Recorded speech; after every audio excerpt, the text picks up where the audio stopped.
Bonjour à toutes et à tous, bienvenue sur le site Atout Plus 3 du concours Atout Plus 3. Nous sommes ravis de vous accueillir pour ce premier rendez-vous de l'année où nous allons répondre à toutes vos questions sur le concours, sur les modalités d'inscription, sur les différentes épreuves que vous pourrez retrouver pour les écrits et pour les oraux. C'est une présentation un peu générale.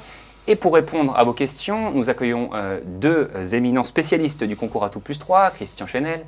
Bonsoir. Bonjour. Bonjour. Vous êtes directeur général du concours et vous êtes également directeur des programmes et de la scolarité de Novantia, qui est une des écoles du concours. Tout à fait. Vous êtes accompagné par Guy Gascoin. Bonjour. Bonjour. Vous êtes également membre du concours Atout Plus 3 en tant que directeur de l'école atlantique de commerce de Nantes Audencia Group. Exactement. Exactement. Donc vous êtes là pendant 45 minutes pour répondre aux internautes qui se posent évidemment énormément de questions. On a encore un petit peu de temps avant d'avoir la période des écrits, mais évidemment il faut se préparer et puis il faut s'inscrire surtout. Donc on va essayer de développer un petit peu ces sujets et vous donnerez les réponses les plus pertinentes évidemment pour nos internautes. Alors la première question, c'est Bérénice qui vous la pose. En quoi consiste le concours Atout Plus 3 et à qui s'adresse-t-il? Qui veut prendre la parole? Christian? Écoutez, volontiers. Le concours Atout Plus 3, c'est donc un concours post-bac qu'on passe généralement l'année de terminale, donc avant le bac. C'est aussi une bonne préparation pour le bac que les élèves de terminale passent donc au mois de juin. C'est un concours commun à 8 grandes écoles de commerce et de management. Je les cite très rapidement. Donc, Guy Gascoin, à côté de moi, représente l'école atlantique de commerce de Nantes, qui fait partie du groupe Audencia. Il y a également l'école de management de Normandie, l'école de management de Strasbourg, Grenoble, école de management, le groupe ESC Dijon-Bourgogne, le groupe Sud de La Rochelle, Novantia Business School Paris près de Montparnasse, et enfin Télécom, école de management, qui est située, donc il y a un campus à Ivry, au sud de Paris. L'avantage d'un concours commun, c'est de pouvoir passer toute une série d'épreuves écrites qui sont valables pour ces 8 écoles. D'où donc une économie de temps et aussi d'argent. On pourra le préciser tout à l'heure. Bien sûr. Donc après, on peut rentrer dans l'organisation du concours lui-même, hein, qui est constituée de 2 phases. Une première série d'épreuves écrites, comme je l'ai dit, communes à l'ensemble des 8 écoles, pour la phase d'admissibilité dans un premier temps. Puis une phase pour la phase d'admission finale, donc des épreuves orales qui cette fois-ci sont organisées, qui sont spécifiques dans chacune des écoles. D'accord, on y reviendra très probablement, on aura des questions évidemment dans le détail sur le détail. Question pratique, question de Jules, quand a lieu le concours? Alors, vous avez parlé de 2 phases, quand ces phases vont-elles avoir lieu? Alors, première réponse, depuis l'année dernière, Atout Plus 3 et sur le portail admission post-bac, sur APB. Donc les inscriptions sont ouvertes depuis 2 jours, depuis le 20 janvier, se terminent le 20 mars. Et donc il faut s'inscrire via APB au concours Atout Plus 3. Ensuite, les épreuves écrites sont prévues le samedi 11 avril. Donc pour les épreuves écrites. Pour les candidats qui seront déclarés admissibles dans une ou plusieurs écoles, ces candidats seront invités à s'inscrire aux épreuves orales. Ça se passera entre le 30 avril et le 6 mai. Et les épreuves orales se dérouleront du 6 au 23 mai. D'accord. Et pour compléter ce que dit Christian, au niveau des épreuves écrites, il y a une quinzaine de centres répartis en France où les étudiants, enfin les candidats, peuvent se positionner. Et on peut très bien être à la fois ou sur Paris, ou sur Nantes, ou sur Rennes, qui sont des centres d'écrit, ou sur Bordeaux, entre autres. Et on peut choisir son centre d'écrit. On peut choisir son centre et évidemment on peut s'inscrire jusqu'au 20 mars. C'est-à-dire on a 3 mois, Jusqu'au 20 mars. Pas au-delà. Question de Justine. Mes parents voudraient savoir combien ça coûte de passer le concours. On n'a pas parlé de tarifs. Moi, je peux compléter. Pour s'inscrire aux écrits, c'est 130 €, en sachant que les candidats qui sont boursiers, c'est gratuit pour eux. Et puis, comme disait tout à l'heure Christian, en ce qui concerne les épreuves orales, là, il faut s'inscrire dans chaque école, et c'est 30 € par inscription dans chaque école. Et pour les boursiers, c'est demi-tarif, c'est 15 €. D'accord, donc on précise bien, mais vous l'avez déjà dit, un concours commun à l'écrit pour toutes les écoles et 130 € pour l'ensemble de ces écoles, évidemment, enfin pour ce concours unique. Question de Freddy, si jamais on réussit le concours, mais qu'on n'obtient pas le bac, puisqu'on est en période évidemment de passage, on peut quand même entrer dans une école ou si je passe le bac en candidat libre à côté l'année d'après? Alors donc, il y a plusieurs hypothèses possibles. Qu'est-ce que vous pouvez lui dire? La réponse est très claire. Pour pouvoir intégrer une des écoles, il faut non seulement réussir le concours, mais aussi obtenir le bac, l'année du concours. Voilà. L'année du concours, donc effectivement, s'il ne l'obtient pas cette année, qu'il le passe en candidat libre l'année prochaine, il faudra qu'il le repasse l'année prochaine. Le bac et le concours l'année prochaine. Question de Manon, à quoi faut-il spécifiquement se préparer avec l'épreuve de logique? Donc là, on rentre un peu plus dans le détail. Est-ce que c'est surtout une épreuve sur l'actualité ou pas? Est-ce qu'il faut beaucoup lire la presse du coup? Et elle précise qu'elle lit surtout, évidemment, comme beaucoup de jeunes aujourd'hui, Internet. Alors tout d'abord, il faut préciser que c'est une épreuve de logique et ouverture au monde. Donc en deux parties. Une partie de raisonnement logique, avec des questions sur la logique verbale, numérique, résolution de problèmes, commentaires de graphes, etc. Donc c'est pour tester les capacités de raisonnement des candidats pour cette première partie.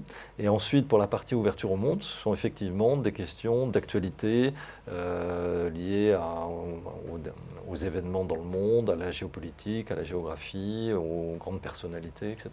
Donc effectivement, le meilleur moyen pour s'y préparer, en tout cas pour préparer cette partie-là, c'est de suivre régulièrement l'activité. Et là, je dirais que peu importe le média et le moyen, ça peut être la presse écrite, ça peut être Internet, ce qui compte. Et ce que l'on cherche à détecter, c'est la curiosité et justement l'ouverture au monde des candidats. Il y a deux parties successives, c'est mélangé. On parlait de division en deux parties, où c'est deux sujets à traiter comme on veut. C'est une seule épreuve, mais en deux parties, et c'est sous forme de QCM. D'accord, une question. Et l'épreuve dure une heure. Une heure. Donc après, on répartit son temps comme on le souhaite. Évidemment, c'est pas une demi-heure sur chacune des parties. Question de Valentin, quel niveau d'anglais est requis pour ce concours? Alors, on n'est pas rentré dans le détail des épreuves, mais on peut préciser qu'il y a une épreuve d'anglais effectivement obligatoire à l'écrit et une épreuve d'anglais obligatoire à l'oral. Donc l'anglais est très important, incontournable. C'est ce que nous disent la plupart des chefs d'entreprise une fois qu'ils recrutent nos diplômés, que l'anglais, même si on travaille en France, est de plus en plus indispensable. Donc il faut un bon niveau d'anglais. Qu'est-ce que ça veut dire un bon niveau d'anglais? Surtout pour des étudiants qui sont... Voilà, donc ça veut dire travailler normalement, ne pas s'y mettre au dernier moment, et ça veut dire là aussi essayer de suivre l'actualité en anglais, de lire en anglais, de regarder des films en version originale. L'idéal, c'est évidemment de pouvoir partir à l'étranger et s'immerger dans un environnement anglo-saxon quand on en a la possibilité. Donc aussi bien à l'écrit, à l'oral, en compréhension et en expression, c'est important de s'y préparer. En complément, ce qui est important de savoir, c'est que toutes les épreuves écrites sont réalisées en ayant bien en tête que ce sont des jeunes qui sortent de terminale et que ces épreuves-là doivent être accessibles à l'ensemble des filières de baccalauréat. Donc aucun n'est privilégié ou handicapé par rapport à ça. Donc ça c'est important. Et comme disait Christian, effectivement, ça se prépare, on peut s'entraîner et puis surtout, il faut une grande curiosité. Peut-être que c'est le moment de faire un petit point. Alors on était dans le détail des épreuves, de faire un point précis sur les épreuves qui vont se présenter au bac. On a parlé de l'épreuve de logique et de culture, du monde, ouverture au monde, l'épreuve d'anglais. Est-ce qu'il y a autre chose? Oui, il y a 4 épreuves écrites. Donc une épreuve de synthèse qui est l'épreuve la plus importante, à la fois, notamment en termes de durée, puisque c'est une épreuve qui dure 2h30, qui consiste en l'analyse et la compréhension d'un dossier d'actualité d'une douzaine à une quinzaine de pages, et donc en la rédaction d'une synthèse à partir de ce dossier d'actualité. Donc ça ne nécessite pas de connaissances particulières, mais il vaut mieux s'y préparer un petit peu à l'avance. Regarder, par exemple, dans les annales, on reviendra sur comment se préparer au concours. Exactement, il y a des questions sur la préparation. Mais il faut donc se familiariser avec ce type d'épreuve, regarder les annales, voir à quoi ça ressemble, et si possible, faire l'exercice à blanc, je dirais, avant le vrai concours. Donc ça, c'est la première épreuve. Deuxième, c'est logique, ouverture au monde, on en a déjà parlé. Troisième, c'est l'épreuve d'anglais, donc obligatoire. Et quatrième épreuve, là aussi obligatoire, une épreuve de deuxième langue, qui est obligatoire, mais seuls les points au-dessus de la moyenne sont pris en compte. Donc ça ne pénalise pas les candidats, ça ne peut que leur apporter des points supplémentaires. Et les langues possibles, c'est donc l'espagnol, l'allemand, le chinois, et l'italien. Italien. 4 langues possibles. Pour les épreuves orales, Guy? Pour les épreuves orales, il y a 2 épreuves. Une épreuve individuelle en français et une épreuve individuelle en anglais. En sachant qu'au niveau des épreuves individuelles en français, qu'est-ce qu'on va regarder? On a tous bien en tête qu'ils sont très jeunes, que c'est souvent leur premier entretien. Donc on va d'une part, au niveau des jurys, regarder ce vers quoi ils veulent se diriger, en sachant pertinemment qu'ils ne vont pas être en capacité de nous dire « je serai dans 3 ans ou dans 5 ans responsable commercial dans telle structure », mais plutôt « je sais que dans nos écoles ou dans vos écoles, vous préparez au marketing, vous préparez à la vente, vous préparez à l'international, aux achats, etc. » La deuxième partie qu'on va étudier avec eux, c'est en quoi chaque école va apporter une valeur ajoutée à leur projet. Donc ça, c'est extrêmement important par rapport aux oraux pour que les candidats puissent absolument consulter les plaquettes, aller sur les sites internet pour regarder ce qui est fait, pour être en capacité de dire, bah voilà, moi votre école m'intéresse parce que vous avez des stages en entreprise, donc j'ai envie d'avoir ça, vous avez des périodes internationales, vous êtes proche des étudiants, vous avez un suivi, etc., etc. Et puis la dernière sphère sur laquelle on va être attentif, c'est sur la partie plus personnelle. Qui ils sont, qu'est-ce qui leur plaît dans la vie, ce vers quoi ils veulent se diriger, qu'est-ce qu'ils font en dehors de l'école. S'ils ont les uns les autres l'opportunité de travailler, enfin de participer à des activités sportives ou culturelles, il faut le mettre en avant. Tout ce qui va faire la différence, qui en finale, les membres de jury pourront se dire, cette personne-là, son projet de formation correspond à ce qu'on peut apporter. Donc effectivement, c'est un candidat qui est intéressant, c'est un candidat qu'on a envie d'avoir chez nous. Ok. Vous parliez tout à l'heure de barème pénalisant ou non par rapport à la seconde langue. Est-ce qu'il y a des notes éliminatoires? C'est une question de Mathilde, comme en anglais ou en synthèse. Non, il n'y a pas de note éliminatoire. Il y a un jeu de coefficients qui peut différer d'une école à l'autre, c'est-à-dire que chaque épreuve est affectée de coefficients qui peuvent varier d'une école à l'autre. Et ensuite, chaque école arrête sa moyenne, et donc ce qu'on appelle la barre d'admissibilité, c'est-à-dire la moyenne la plus basse pour lesquelles les candidats sont déclarés, soit admissibles, soit dans un deuxième temps pour l'admission finale. Ces coefficients sont évidemment connus avant. Ils sont dans la brochure à tout+3, ils sont sur le site.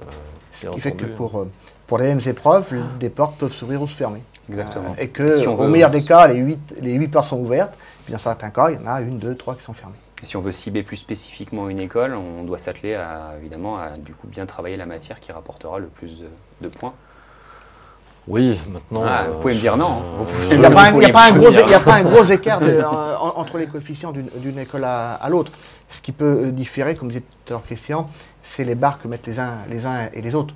En sachant que l'intérêt aussi de nos écoles, c'est aussi de voir des candidats à l'oral, parce que la partie écrite est importante, l'individu et la personnalité est tout aussi importante. Et du reste, dans les coefficients, on se rend compte que c'est moitié-moitié au niveau écrit et oral. Question de Stécie, est-ce qu'il faut forcément être super bon en maths pour entrer en école de commerce? Commerce, chiffres peut-être. Je suis en terminale ES et mon niveau est très moyen, à 8 ou 9 de moyenne. Non, enfin... Très clairement non. On n'a pas parlé d'épreuves de mathématiques, on a parlé d'épreuves de logique et ouverture au monde. Donc si on est bon en maths, ça ne peut pas nuire à l'affaire, bien évidemment, mais ce n'est pas une obligation absolue. En tout cas, au niveau du concours, ce n'est pas une épreuve de mathématiques, clairement.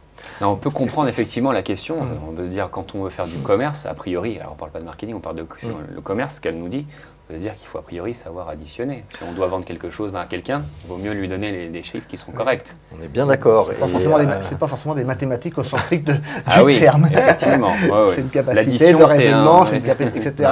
Il vaut mieux ne pas être complètement fâché avec les chiffres et effectivement savoir faire un certain nombre d'opérations, mais c'est surtout la capacité de raisonnement qui nous intéresse. Mais c'est vrai que derrière, après des commerciaux, on est amené à travailler sur une politique de tarification,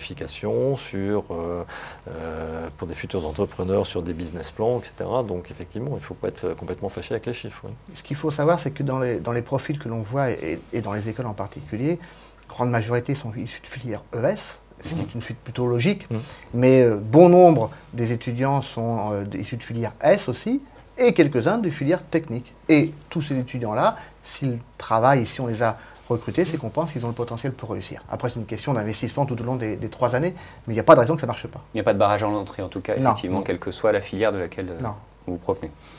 Question de Lou. Bonjour, est-ce qu'il y a une préparation particulière pour le concours ou est-ce qu'il faut juste réviser le bac? Déjà, il faut réviser le bac, c'est la première chose. Est-ce que derrière, vous pensez qu'il y a un travail supplémentaire à fournir? Alors, la préparation au bac est une bonne préparation au concours et réciproquement. Même si les épreuves... Dans ce sens-là, c'est pas mal aussi. Même si les épreuves sont différentes. Oui, ça nécessite une préparation dans le sens, comme je l'ai dit par exemple pour l'épreuve de synthèse, qu'il ne faut pas arriver le jour du concours sans avoir pris connaissance de quel est le type d'épreuve, quel est le type de dossier qu'on leur propose, etc. Donc il faut au minimum regarder, comme je le disais, les annales et si possible faire l'exercice à blanc pour s'entraîner, parce que c'est vrai que c'est un exercice dont ils n'ont pas forcément l'habitude en terminale. Maintenant, ça ne nécessite pas non plus de passer un mois à préparer, à bachoter et à préparer le concours. C'est basé sur le programme de terminale et un élève de terminale qui travaille normalement a toutes les chances de réussir le concours. Ce qui les aide beaucoup, c'est les journées de préparation aux épreuves qu'on organise dans toutes les écoles. Non pas pour faire du bachotage, mais pour les aider sur l'épreuve de synthèse que décrivait Christian tout à l'heure, à s'organiser, à savoir comment lire les documents, comment surligner les parties importantes, gagner du temps. Sur l'épreuve de logique, on est plus dans l'entraînement, parce qu'effectivement, quand on suit des suites logiques numériques ou verbales, quand on en a fait quelques-uns, on a l'esprit qu'il faut pour pouvoir aller plus vite et répondre plus facilement. Justement, vous parlez des journées JPE, les journées de préparation et d'entraînement. Comment est-ce que ça se déroule une JPE? Et puis ça tombe avec les questions de mail notamment. Comment on s'y inscrit? Est-ce que c'est gratuit? Est-ce qu'on peut faire juste un petit point? Vous avez abordé quelques aspects. Donc les JPE généralement se déroulent sur une demi-journée dans l'une ou l'autre école. Sont gratuites et on distribue gracieusement les annales à ceux qui sont présents donc à ces JPE. Et comme le disait Guy, ce n'est pas un concours à blanc, mais c'est bénéficier de conseils méthodologiques de la part des professeurs pour préparer de la manière la plus efficace le concours et effectivement pour bien organiser leur temps notamment. On conseille souvent par exemple pour la synthèse de faire un plan, de prendre le temps d'ordonner ses idées, de ne pas se lancer tout de suite à rédiger, mais d'organiser à la fois son temps et sa rédaction. Vous estimez que c'est indispensable de passer par une JPE?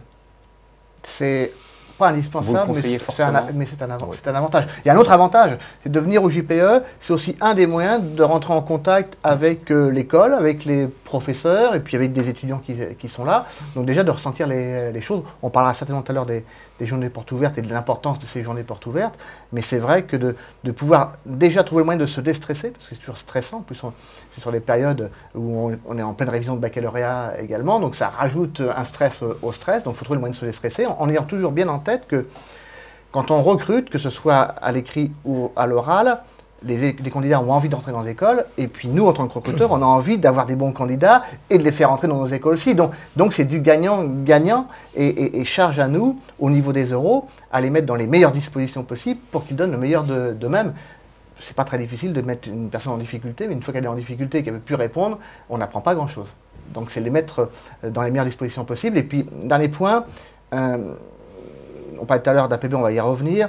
Dans la hiérarchisation de ces écoles, et puis dans ces écoles, son choix numéro 1, le conseil que je pourrais donner, c'est plutôt aller s'entraîner sur une ou deux écoles et pas démarrer par son école de cœur sur le premier entretien, parce qu'il y a toujours, les questions sont souvent les mêmes, posées différemment, mais il y a toujours une ou deux questions sur les premiers entretiens qu'on n'a pas prévues, et il vaut mieux effectivement avoir un peu de recul et d'expérience. On va y venir justement, donc, il y a quelques questions effectivement sur la période des oraux. Une dernière peut-être, vous mentionniez les annales tout à l'heure, qui étaient distribuées gracieusement au JPE. Est-ce qu'il est possible de les retrouver en dehors de ces périodes-là, ailleurs? Alors, on peut les acheter en librairie et elles sont aussi téléchargeables sur le site Atout+3. Téléchargeables gratuitement sur le site? Téléchargeables gratuitement. Téléchargeables sur le site ou achetables en librairie. Ouais. Donc, voilà. Le choix leur appartient. Alors, sur la partie des oraux, question de Mazoyer.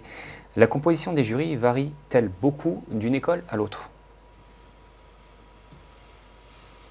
Alors, je ne pense pas qu'elle varie beaucoup. C'est rarement, je ne pense pas qu'on ait des jurys d'une seule personne, c'est au moins deux personnes. Au moins 2 personnes. Ce qui peut varier d'une école à l'autre, c'est que quelques écoles font appel à des gens de l'extérieur, des professionnels, voire peut-être des diplômés, et d'autres font appel au corps professoral. En ce qui concerne Nantes, ce sont des professeurs qui font passer, ils sont 2, qui font passer... Ce ne sont que des professeurs, qui pas de font passer membres non, pas d'entreprise. Ouais. À Novançay, il y a au moins un professeur, et effectivement, ça peut être un responsable d'entreprise ou un collaborateur de l'école qui complète, qui vient en deuxième position. Question d'Ipipi Pourra. J'espère que c'est un signe pour notre internaute. Comment se préparer aux oraux? Il dit qu'il n'est pas super à l'aise. Donc il est très motivé dans son pseudo, mais il n'est pas super à l'aise sur la préparation. Après, pour se préparer aux oraux, il y a plein de possibilités. Souvent, c'est dans le cercle familial, où on essaie de préparer des choses et de présenter à son frère, à son grand frère, à sa grande sœur, à son père ou à sa mère. Mais c'est aussi, pourquoi pas, entre copains se préparer. Puis il y a des écoles aussi qui préparent aussi leurs jeunes futurs étudiants à exprimer des idées, à les hiérarchiser, etc. C'est ce que j'allais vous demander. Qu'est-ce qu'on doit préparer? Donc c'est structurer sa pensée, structurer son argumentaire, c'est... Oui, bon, je pense que Guy a déjà dit beaucoup de choses précédemment. Je crois que c'est important, c'est de rester soi-même. C'est pas de ne pas vouloir jouer un personnage à tout prix, parce que ça se voit rapidement. Donc c'est rester soi-même et mettre en avant. Alors quand on passe le concours à 17, 18, 19 ans, c'est généralement le cas, je dirais qu'il est normal dans la majorité des cas de ne pas savoir très bien ce qu'on veut faire par la suite. Si on se présente en école de commerce, c'est qu'on a a priori quand même un projet tourné vers l'entreprise, vers les métiers du management, de la gestion, du marketing, etc. Mais c'est normal de ne pas avoir un projet complètement ficelé, abouti, etc. Ça, on en est complètement conscient. Et ce qu'on cherche à détecter, ce sont effectivement des personnalités, des potentialités, des motivations, et effectivement, avec une première expérience de vie qui est forcément limitée, mais qui quand même peut être enrichie par des activités extrascolaires, des voyages, un engagement dans la vie associative ou sportive, par exemple. Montrer pourquoi, effectivement, on veut faire telle ou telle école. Donc ça implique, effectivement, de regarder... de ne pas venir les mains dans les poches, mais de regarder un peu en amont ce que propose l'école, pourquoi une école de commerce, pourquoi un programme bachelor en 3 ans après le bac, donc effectivement de préparer un petit peu son argumentaire. Et de préparer quelques questions en fin d'entretien, c'est toujours de bon goût, de dire voilà, on a vu plein de choses, vous avez posé plein de questions, à moins de vous en poser. Alors ça ne dure jamais une demi-heure, mais 2 ou 3 questions sur l'environnement, sur la vie associative, c'est des questions tout à fait pertinentes. Est-ce qu'il y a une erreur à ne pas faire quand on vient en entretien? La première erreur à ne pas faire, Christian l'a dit tout à l'heure, et moi j'en ai déjà vu, c'est d'arriver en entretien et à la question « mais pourquoi mon école ?» Finalement, vous êtes une grande notoriété, bien placé dans un classement, donc c'est pour ça. Mais bon, on ferait main cramée, ça serait pareil. Donc il n'y a aucun intérêt, Donc ne pas parler du classement, en tout cas pas dans un premier temps, en arrivant comme argument principal. Christian, autre chose je redis, être soi-même, pas avoir de langue de bois, être naturel. Pas jouer un rôle ou être quelqu'un, se prendre pour quelqu'un d'autre. Ça se voit immédiatement de toute façon, évidemment. Ça se voit très rapidement, oui. Pour vous. Sauf s'il est très fort, mais à ce moment-là, il a un avenir brillant. Question de Quentin Bourguignou. Combien de candidats et combien de places y a-t-il? Combien de candidats donc, pour cette année pour l'inscription au concours? Alors, pour concours 2015, il y a 1190 places ouvertes dans les 8 écoles. Combien de candidats cette année, je ne sais pas encore. En 2 jours, l'année dernière, donc on a eu 2540 candidats et il y a eu environ 900 étudiants qui ont intégré l'une des 8 écoles à la rentrée 2014. Donc en gros, on va dire un taux de sélectivité de environ 1 sur 3. Oui, c'est ça, dans les 30%, un petit peu moins du tiers, exactement. Alors Cerise, si on a déjà une première année de fac validée, est-il possible d'entrer en seconde année? Non. Par contre, des étudiants qui sont en première année d'enseignement supérieur, par exemple à l'université, et on sait qu'il y en a un certain nombre qui se posent des questions et qui sont souvent en réorientation, peuvent tout à fait s'inscrire au concours ATOUP+3, passer le concours, mais à ce moment-là, c'est toujours pour rentrer en première année de bachelor. D'accord, donc ça vous donnera peut-être un bagage supplémentaire, mais la finalité, c'est d'entrer nécessairement... Alors si on valide sa première année d'université, le conseil, c'est d'aller au moins jusqu'à la deuxième pour pouvoir passer les concours d'admission parallèle par la suite. D'accord, effectivement, c'est une autre voie. Et éviter de perdre un an. C'est une autre voie. Alors Martine nous demande des précisions sur le financement. Est-ce qu'il existe des aides particulières pour les boursiers? Vous mentionniez ça tout à l'heure. Mon fils voudrait faire une école de commerce, mais le prix l'effraie un peu. Alors c'est peut-être du coup à la fois la partie boursière, mais à la fois aussi le prix qui peut effrayer. Oh, je peux commencer à répondre pour suivre la question. Les écoles à ATOUP+3 en moyenne sont autour de 7 000 € l'année à peu près. Elles sont visées, elles sont, je pense, toutes boursières, donc habilitées à avoir les bourses Crous. Et puis d'autres écoles dont on fait partie ont aussi des bourses internationales qu'on appelle les bourses Erasmus ou les bourses en Voléo. Et certaines écoles du groupe ont même des bourses internes. À l'EAC, on a 2 bourses internes. On a une bourse qu'on appelle Fonds social et on a une bourse de mobilité internationale qui viennent en complément et qui viennent surtout aider les familles qui sont toujours juste pour être éligibles aux bourses et qui ne touchent jamais rien. Donc celles-là, on les accompagne et on les aide tout au long des 3 années. Il y a des dispositifs, en tout cas. Il y a des dispositifs. Quoi qu'il arrive, si l'on veut. J'ai dit souvent que l'aspect financier ne doit pas être un obstacle. Si effectivement un jeune souhaite vraiment rentrer dans une école de commerce, l'aspect financier ne doit pas être un obstacle parce qu'il y a effectivement une panoplie de solutions qui existent, qui sont souvent mal connues. Moi, je fais partie, par exemple, des commissions d'exonération à Noventia, et je constate que, on accueille de plus en plus de boursiers, effectivement, boursiers Crous, mais en cumulant ça avec les autres aides, les autres subventions, et souvent on a aussi des systèmes de dégrèvement des frais de scolarité, toujours sur critères, je dirais, de ressources et sociaux, comme pour les bourses, mais qui peuvent aller au-delà. Dans certains cas, ça couvre la totalité des frais de scolarité, même au-delà. Donc vraiment, pour ceux qui sont motivés, on doit trouver des solutions. D'accord. À quel moment on commence à s'interroger sur ça, du coup? Est-ce qu'on s'interroge sur ces aspects-là maintenant, à l'inscription, ou est-ce qu'on fait son inscription, on voit si on est admissible, et à ce moment-là, on s'intéresse à la manière dont on va pouvoir régler sa scolarité? Alors, on s'est beaucoup focalisé sur le concours, mais je pense qu'en amont du concours, il y a le choix d'études supérieures. Et c'est vrai que l'année de terminale, de ce point de vue-là, est déterminante, parce que c'est à ce moment-là qu'on décide ce qu'on va faire par la suite. Et là, il y a plusieurs choix possibles, plusieurs parcours possibles. Et je pense qu'effectivement, les critères de cours rentrent forcément en ligne de compte. Donc, pour rapidement, quels sont les choix possibles? Pour ceux qui le souhaitent et qui en ont les moyens, il y a la possibilité de faire une classe préparatoire en 2 ans après le bac, pour pouvoir passer les concours post-prépa, donc pour intégrer directement les programmes grande école par la suite. Il y a après le choix de filières courtes type BTS, IUT, etc. Ou le choix d'aller à l'université. Donc ça peut être un choix possible et passer les concours d'admission parallèles après un bac+2 ou un bac+3. Et puis il y a le choix effectivement de pouvoir intégrer une école de commerce dès après le bac. C'est ce que permet donc ATOUP+3. En sachant que là aussi, il y a plusieurs choix possibles, parce qu'il y a d'autres concours communs. Il y a des concours pour des écoles en 4 ou 5 ans directement après le bac, par exemple. Et puis, il y a ce que propose ATOUP+3, c'est donc intégrer une école de commerce dès après le bac, mais pour un premier parcours en 3 ans, ce qu'on appelle les programmes bachelor.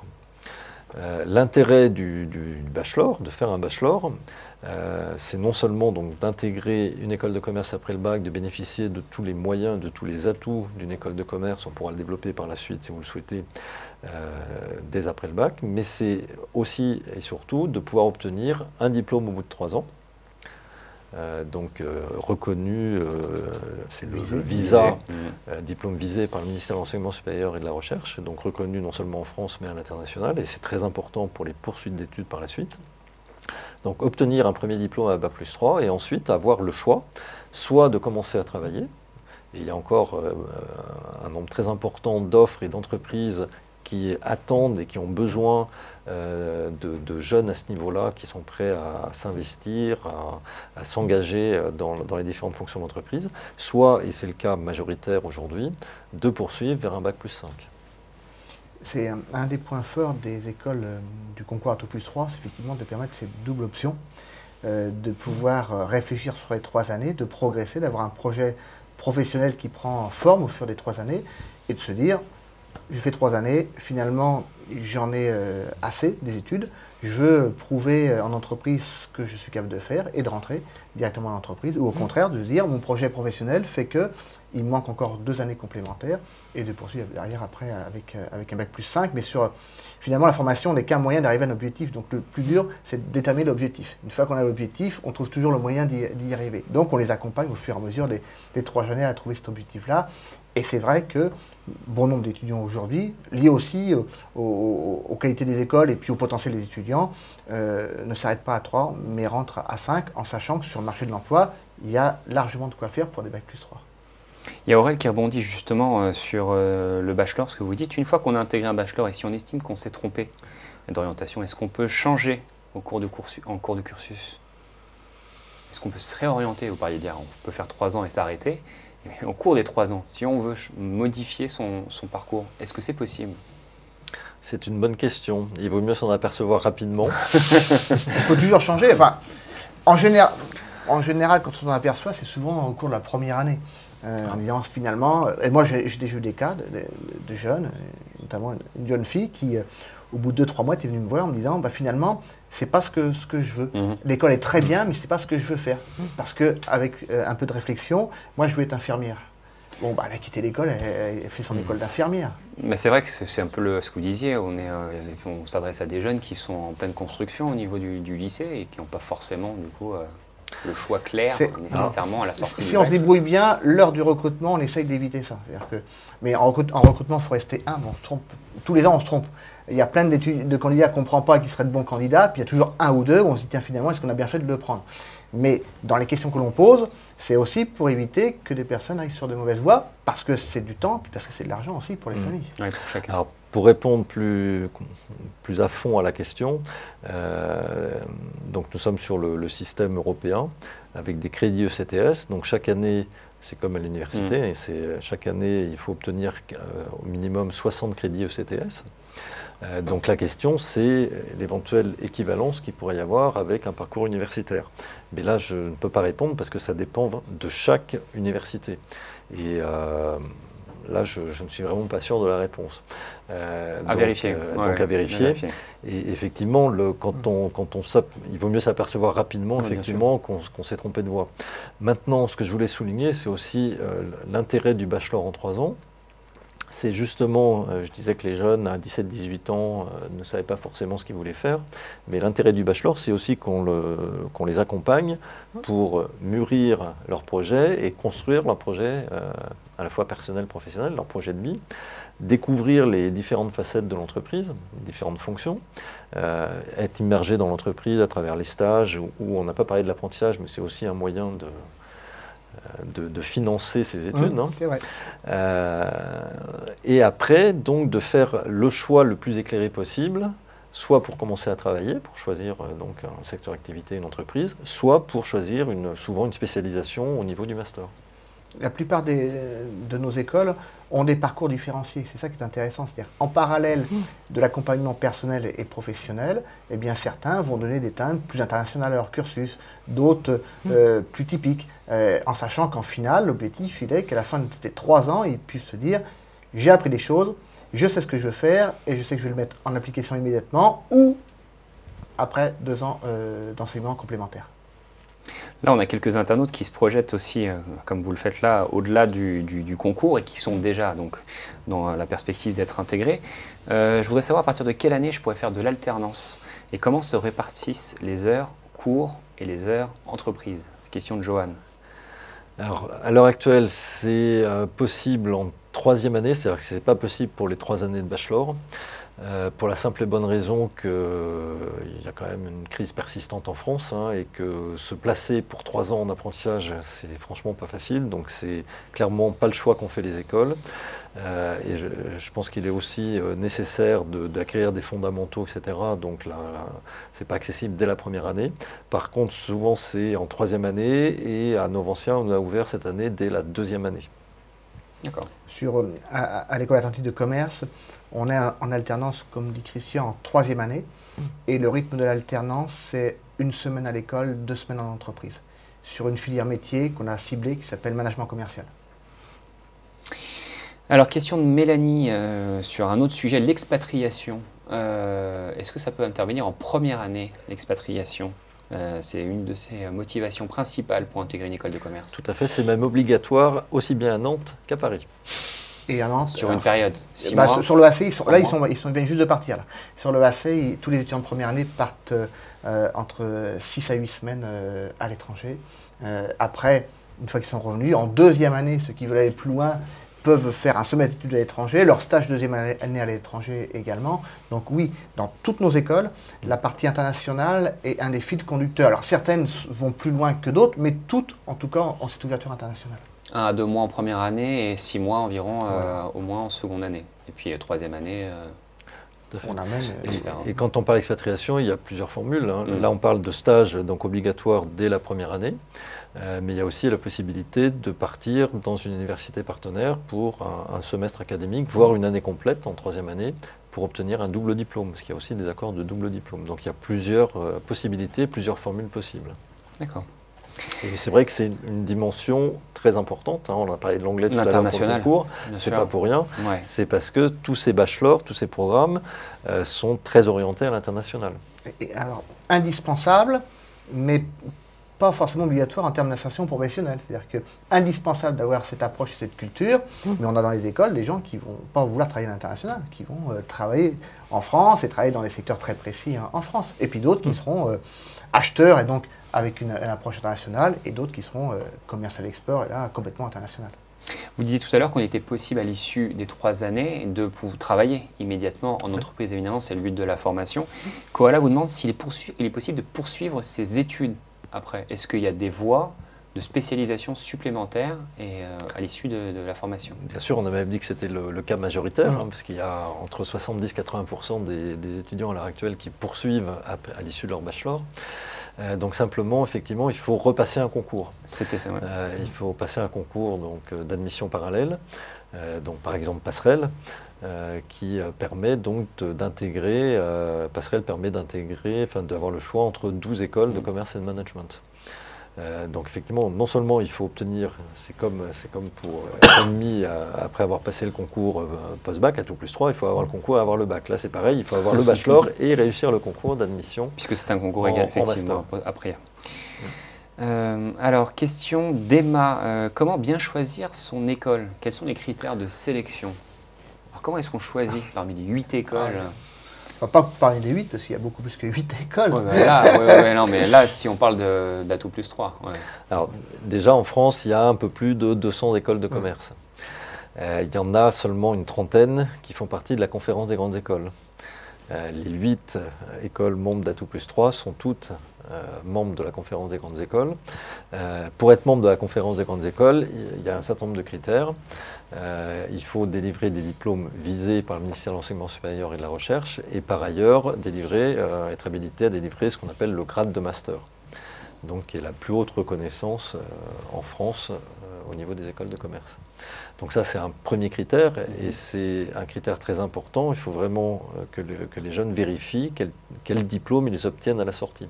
Il y a le contenu des études, il y a le cursus, mais il y a aussi qu'est-ce qu'on obtient à la fin et qu'est-ce que ça permet de faire par la suite. Qu'est-ce qu'il vaut, effectivement, après sur le marché du travail. Donc ça, c'est pour moi le premier critère.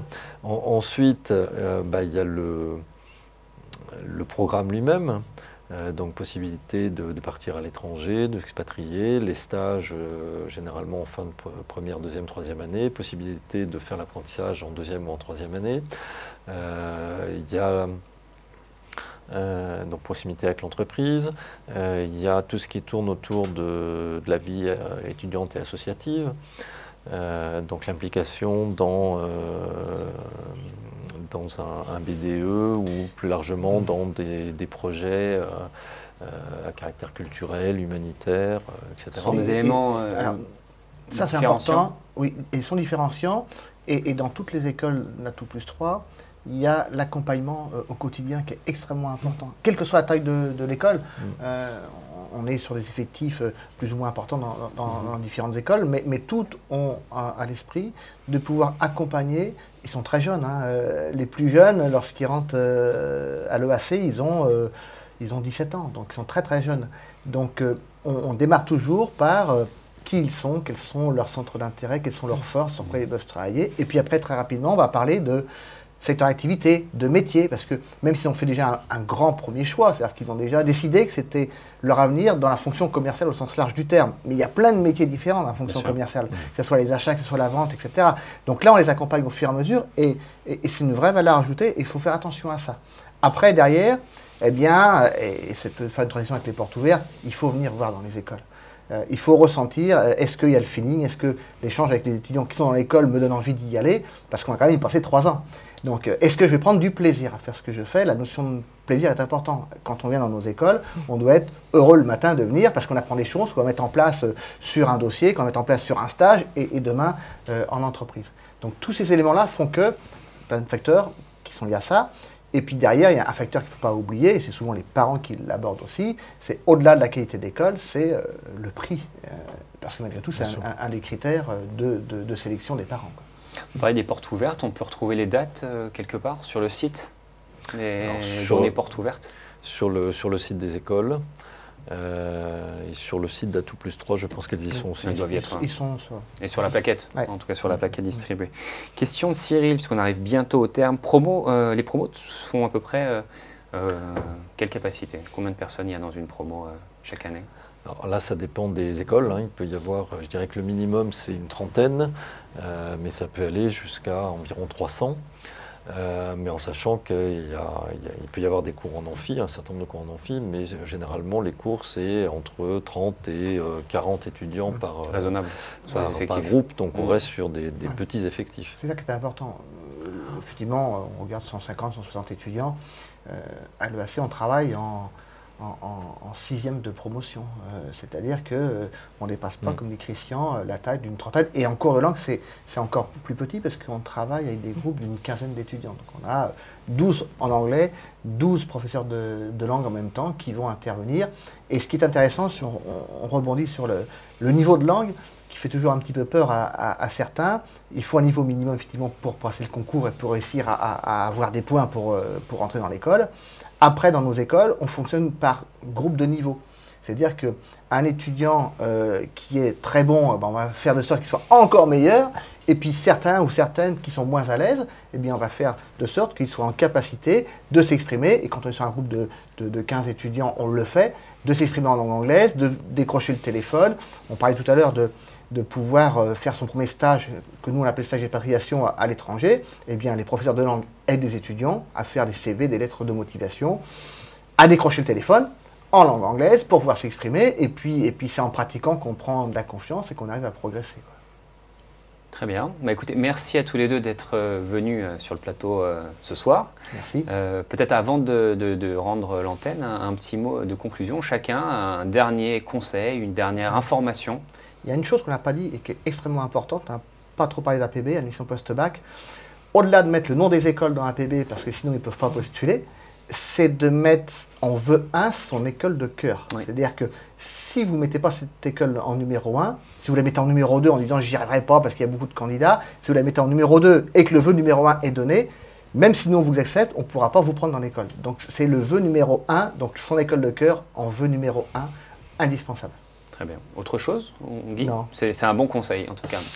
Christian, la parole est à vous. Merci aux internautes qui nous ont suivis. Ce qui est important, donc, c'est de s'informer bien en amont, de ne pas attendre le dernier moment pour s'inscrire sur APB, donc de ne pas attendre le 20 mars au soir, hein, mais quelques jours avant, parce que le site est souvent saturé.